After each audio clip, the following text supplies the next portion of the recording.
To the vast majority of our Iowa schools, they started class today, but education advocates in the state say they're getting stretched thin with years of shortages starting to take their toll. KWQC's Chandler Brindley breaks down what they say could fix the problem and how the state is responding. As a new school year gets underway across the Hawkeye State, an ongoing problem hangs in the balance: a lack of instructors in the classroom.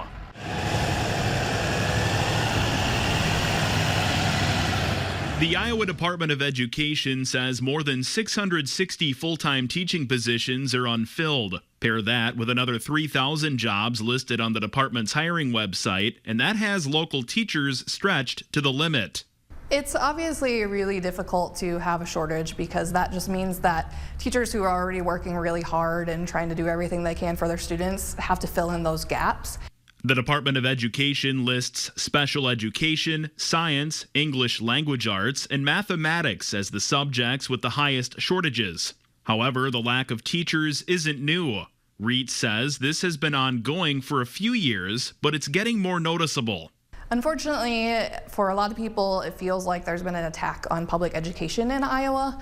And so even students who might have a passion to be a teacher are often being discouraged from teaching, and they go into other professions. And even some that are actually going into teaching decide, I'm going to go elsewhere where teachers are more supported than they are in Iowa. REIT says Illinois and Minnesota are common landing spots for these teachers. She believes they're going elsewhere because they don't have as strict of policies put in place by legislators.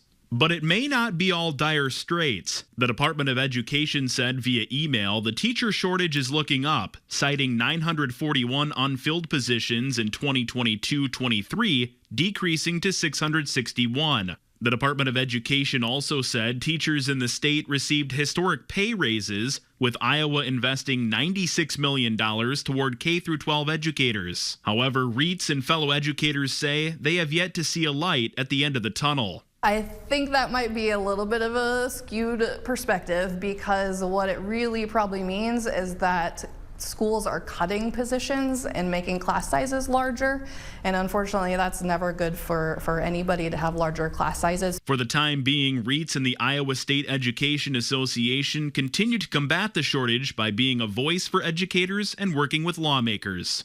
In Iowa, Chandler Brindley, KWQC TV6 News.